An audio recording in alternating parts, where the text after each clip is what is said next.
you're so nice. Oh, you're so nice. Oh, you're... Hi guys, welcome to Chairs and Benches. Woo! Alright guys, I want you guys to subscribe. I'm waiting. There's the garnets. Done. In our last immigration video, we had asked you guys for 500 likes and we would have automatically uploaded this video. Yeah. We didn't quite get to 500 likes, but we got over 1,000 views and enough direct messages, so we took the hint. Yeah, you guys like to send us DMs though. We want the comments under this video. Oh, we're gonna require of you, just share this video, guys. Right? It's a lot of information. So you know, it will be helping a lot of people out there, and of course we want you to like and comment and subscribe, guys. If you don't subscribe yet, like, I'll come through this phone and just slap you. Like, I'll just slap you. Okay, just go subscribe. Okay. So as usual, we'll be providing you guys with quality and entertaining content. Today we'll be talking about how to become an international student in Canada. This is a highly requested video. You asked and we did the work.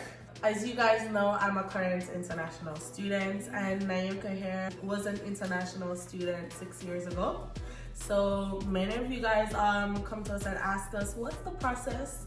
So we're here to tell you that it's actually much easier than you think.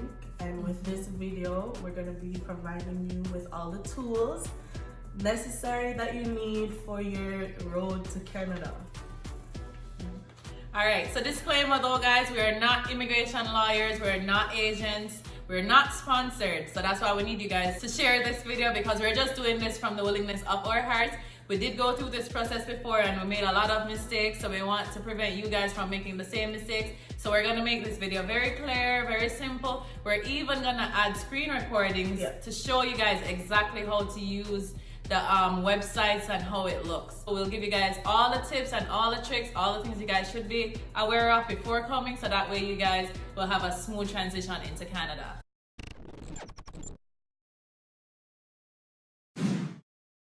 So step one, choose your province wisely. There are 10 provinces here in Canada, and each province has a different immigration process after leaving your school. So this is knowledge that is key or important beforehand. All right, if you're interested in becoming a permanent resident after your studies, it is important also to choose a province that is encouraging immigration at that particular time. What I mean by that is, if you choose a province that is already developed, chances are that your application for your PR is going to be very difficult. Not impossible, not saying that it's impossible, but it's going to be more difficult versus if you choose a province that's developing, right? Not yet at its full potential. Moving to another country, another climate zone, different culture is going to be very difficult. I'm speaking from experience. So you're gonna want to choose, if you have friends or family already here in Canada, why not choose a province that they're in, you know, that they can help you navigate through all the different culture shocks and you know, different things that you will encounter here. Because when I came, I knew no one, and believe me, because you have so much things that you have to learn when you're in a new country. So if you have a family member that's already in Canada, even if you don't live with them, at least they could guide you through the culture shocks or how to get to certain places. So yeah, consider a place that you have a family member or a friend. All right guys, so choose your province wisely. Don't be afraid to do your research, all right?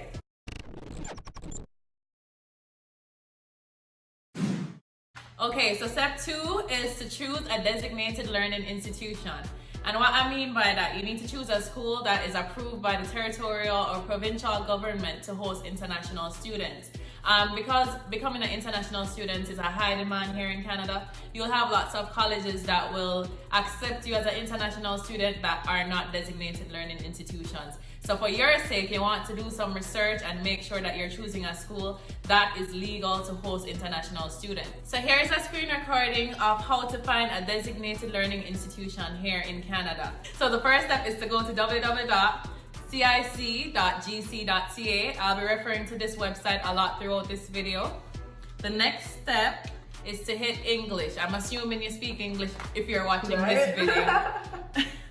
The next step is to scroll to service and information. Next step is to click study.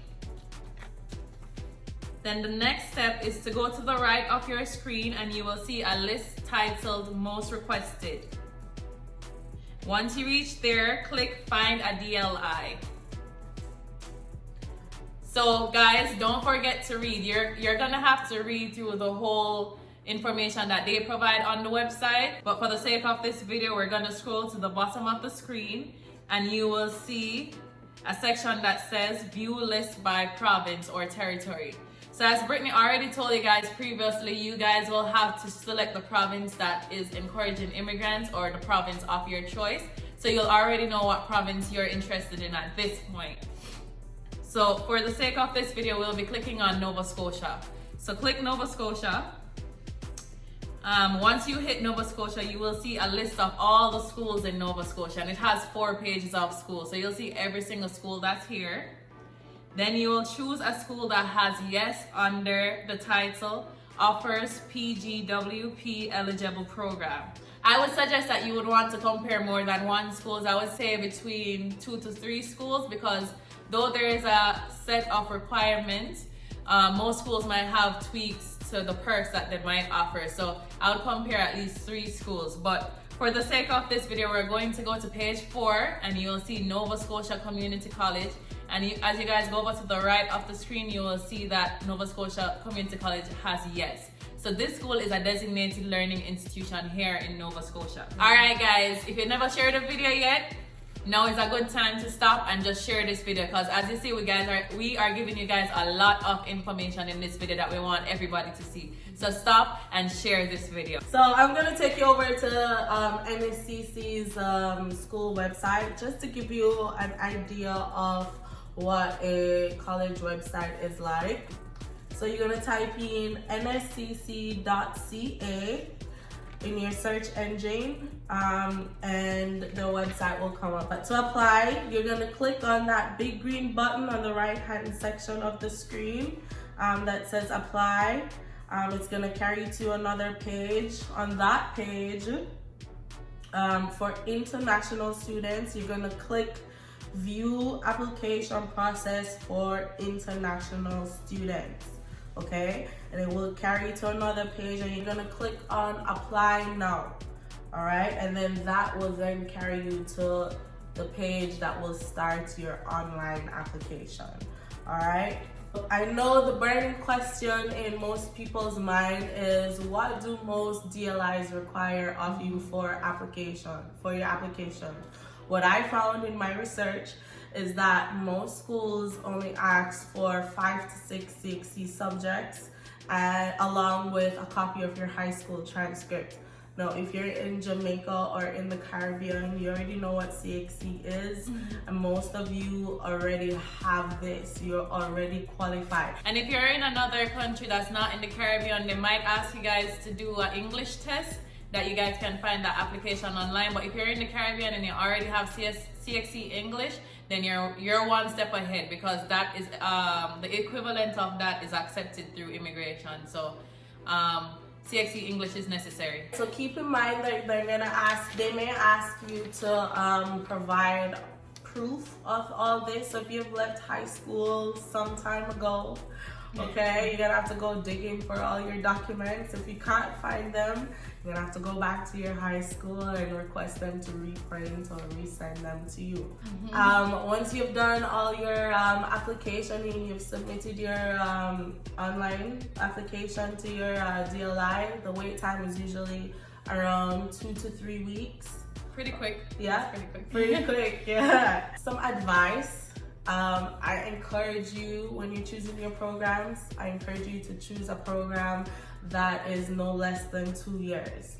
Reason being, when you graduate from your college or wherever, you are entitled to a postgraduate work permit. Okay, and the length of this permit is based on the length of your study, the program that you studied. So, for instance, if you studied for 1 year, more than likely you're gonna get a 1 year work permit. If you study a 2-year program, you are eligible for a 3-year work permit. Yeah, you want to buy yourself enough time to apply for permanent residence if that's your interest. So if you have a 1-year work permit, then you're kind of cutting that time shorter. Very short. And you're only allowed to apply for your postgrad work permit only once. So you want to maximize on this time to get the 3-year postgrad work permit, right? And also, if you guys are comparing the States to Canada, Canada do accept CXC, while the States sometimes require SATs, which is a completely different additional examination that you're gonna have to do in addition to your CXCs or your K, right? So this is why I would say that this process is easy, because most of us at this point already have qualified. the requirements. We're qualified to come to Canada. I would advise you to apply to a college or a community college, because the international fees would be significantly lower than the international fees at a university. Okay, once you have completed your studies at college and you have acquired your PR, you can always go back to university and continue your studies, and at this point you would be paying the same amount as a regular citizen here in Canada. For some of the international students who do choose to go to university, they might just want that experience in an international. You could go to university here in Canada just to extend your studies or to have that exposure. But if it's that you're planning on staying in Canada permanently, we would suggest that you would go the cheaper route, and then once you're permanent here, then you'll have a reduced cost as a permanent resident.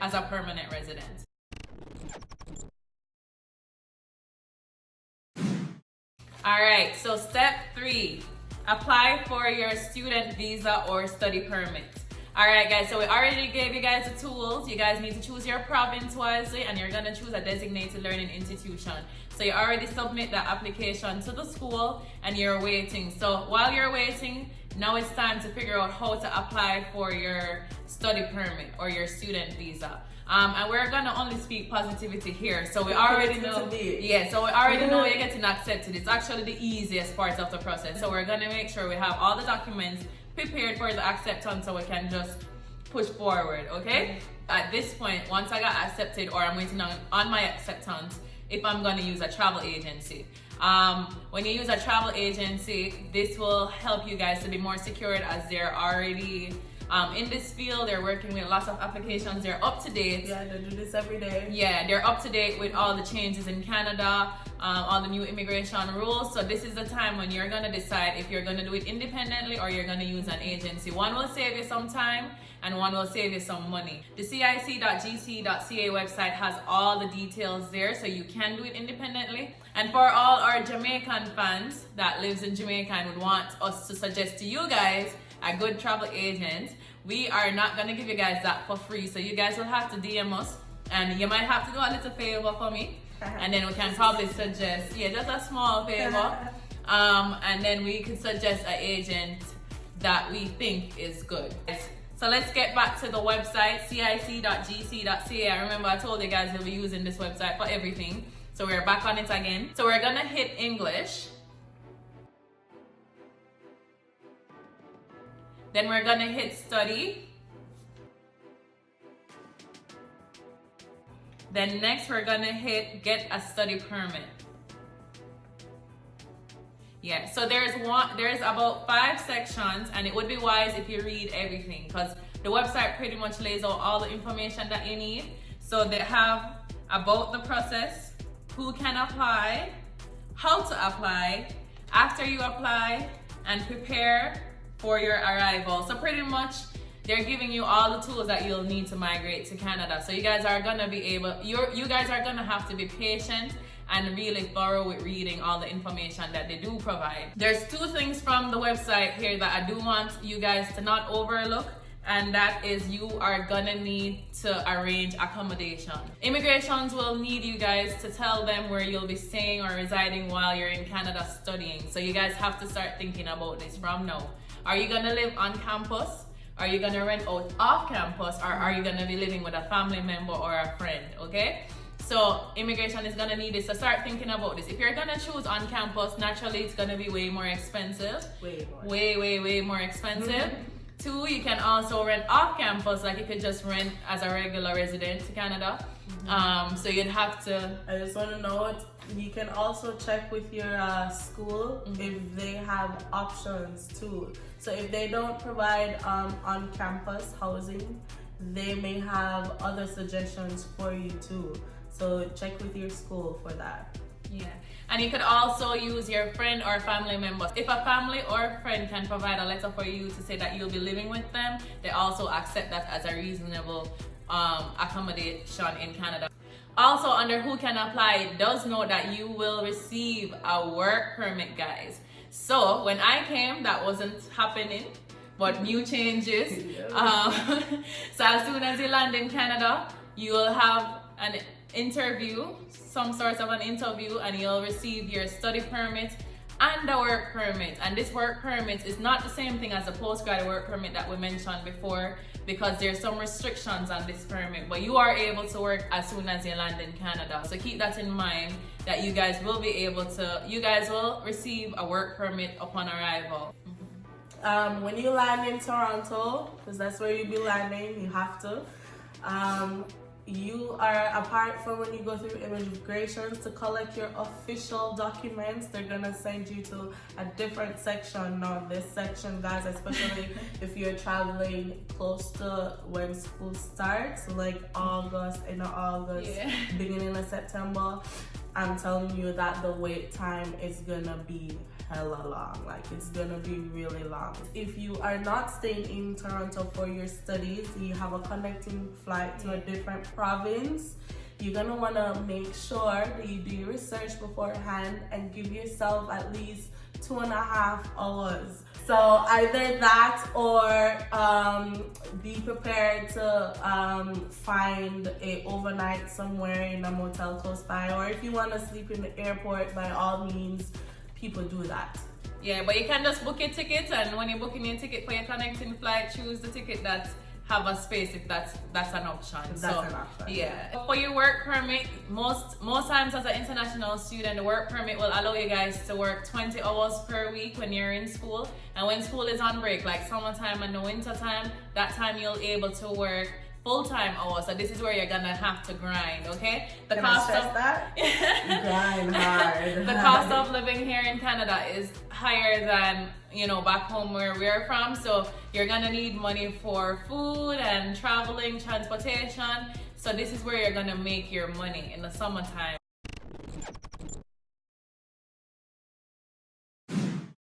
So step 4, gathering all your documents that you'll need to submit for your visa application. And guys, I can't stress anymore, you have to read each of these documents online on the website. It tells you how to answer or how to complete each of these documents. And another point that I do want to note is that the website do encourage us to use the paperless option, which is to apply online. But if you're in Jamaica, we would suggest that you do a paper application, and the reason for that is because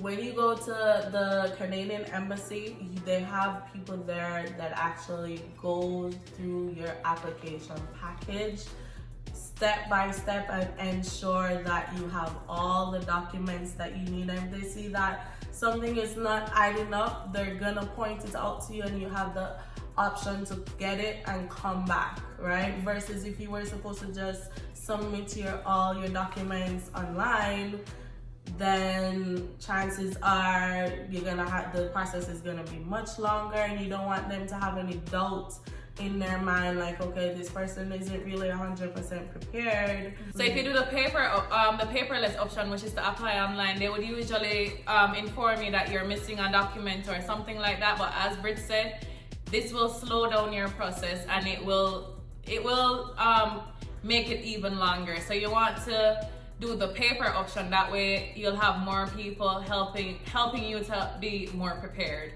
pretty much. And even sometimes when you're there, and because the wait time is probably even long, like when you go to hand in the appointment to hand in your documents is early in the morning, and they see that you're missing something, they will actually give you some time and say, okay, come back today, and give you a slot. And you know, if you can get the documents before their closing time and be there, then that's quicker, right? So the first document that you'll need is your acceptance letter from your designated learning institution. So the next document that you'll need is your proof of identity. So you'll need your passport, you'll need your birth certificate, and you'll need 2 passport size pictures. Guys, I want to remind you guys that you need your passport to be up to date. The expiry date cannot be too soon, because that will affect your chances of getting the documentations that you really need. They can't give you a longer study permit or work permit based on the status of your passport. So you guys need to make sure that you have ample time on your passport. The third document that you'll need is a bank statement, and this bank statement should reflect the amount, your tuition fees and your living expenses for the amount of time that your program is for. So in the account, it has to reflect that this has been in your account for the past 4 months. And if you have somebody who is sponsoring you guys, so if you guys having a family member or a friend who is sponsoring your study arrangement, you could provide their bank statement for the last 4 months, or even a letter a letter stating that they will be sponsoring your studies. So you also have that option. The next document that you'll need is proof of accommodation. As I mentioned earlier, you will need to know where you'll be living while you're in Canada. So if you're boarding, or if you're renting, or if you are gonna be living with a family member. If you're living with a family member, they will have to provide a letter stating that you will be living at their address. And if you didn't find anywhere to live, you can also have a document from a reservation of a motel or a hotel that you'll be staying once you land, where you'll give yourself time to find somewhere to live while you're in Canada. So that's the next document that you'll need. All right. The next document is a police record. Whichever country you're from, they're gonna ask you to provide this, okay guys? I know in Jamaica you have different costs depending on the length of wait that you're willing to do. So if you want a same day, it's probably more expensive than if you wait 21 days, all right? So that's something to think about. The next document that you'll need is your biometrics, and your biometrics is your fingerprints and photo. If you have applied for a visitor visa or any other visas in Canada recently, you won't have to do a new biometrics. But if this is your first time or your recent time applying for a document in Canada, you will have to do your biometrics. All right, the next document is a medical examination. Now, this is not a requirement, but they may send you an email or a letter requesting you to provide a medical examination. Now, I would suggest that not every doctor is recognized by the Canadian Embassy, okay guys? You're gonna have to go on their website, and based on the country that you are in, they will give a list of which doctors you can go to get your medical examination done. Even though it's not a requirement from the get-go, I would suggest that you already have a doctor in mind, so that if you do get an email asking them for that, you already have, it's just, you know, easy peasy. You already do your research, you know where you're going. And no offense to your family doctor, this is something that is worldwide. So even when you're doing a medical within Canada, there's only specific doctors that works with immigration. So no offense to your family doctor, but you'll need to use a doctor who works with immigration. Okay, so the next thing that you'll need is a job letter. So for a lot of us that are interested in studying in Canada, you guys might have left high school for a while. You guys are in the workforce at this point, so Canada will need to see proof that you've been an upstanding citizen. Yeah, okay. To society. Yeah, but you might need to ask your boss for a job letter to prove you've been working for this place for an extended period of time. They just want to see proof that you have been working or you have been occupied during this time period. The next document is a copy of your high school transcript along with all your official CXC documents or CAPE documents, a copy of them. All right, you're gonna have to bring along the original documents to show that your copies are legit. If you don't have access to a photocopy machine, you can pay for copying at the embassy. However, just a tip, they don't accept cash. So just be prepared. Make sure that you have your copies and that they're visible.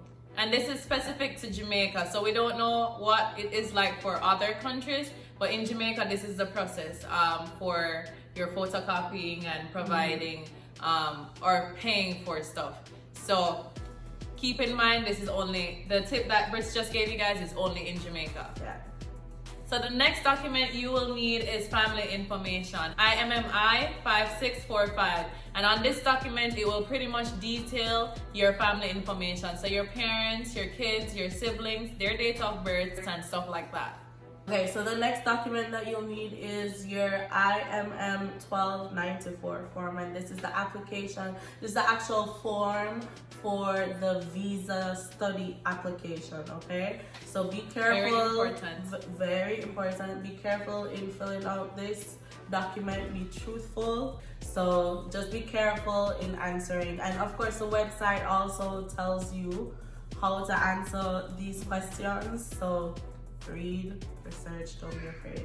Okay, guys? Be careful that your answers contradict each other because that's something that throws them off as well. So be very careful that you're crossing all the T's and dotting all the I's. This application form is the most important as a regard, because this is pretty much what replaces the interview if you're not asked to have one. This is where they find out every information about you. So be very thorough, be very clear, be very honest on this application form. The next thing you'll need is your fee payment. Okay, so this for your application and processing fee, it usually costs 150 Canadian dollars. And you, as Brittany said earlier, you won't be able to pay in cash. So you'll have to pay through the bank, and Scotiabank is usually the bank that they use in Jamaica. And they will give you the receipts or documents to prove that you have paid this application fee. And that should be a part of your package when you're handing it in. Okay, so the next document that you need is the IMM 5476 form, and this is if you use a representative to do your application, right? So if you don't want to have anything to do with the embassy and you have used someone else to fill out all your documents, you know, truthfully, this is a form that you have to fill out, giving them permission to do so. All right, guys? So yeah. Alright guys, so we made it to the end of our video. I'm happy that you guys are here with us. We really spend a lot of time putting together all the information that you guys will need to apply as an international student here in Canada. The only thing that we need for you guys to do is just help to expose this video, help us to become discovered, okay? So that's the only thing we're asking in return. This video will help you guys save a lot of time and a lot of money. Also, if you guys have any questions that wasn't very clear to you or something that we failed to mention, comment down below. We'll be doing a part 2 to this video where we'll be doing the frequently asked questions. So we'll just put all the questions together and then make another video to clarify stuff or to answer direct questions that you guys may have. I'm so happy for you guys. I'm really happy. I know that it's gonna be a success. I know many of us never ever wanted to leave our country. That is if you're actually becoming a permanent resident here, if that's your plan. So I welcome you to Canada, and I'm very excited for this next journey in your life. All right, and like, comment, subscribe, share, guys. Share. We love you. Mwah.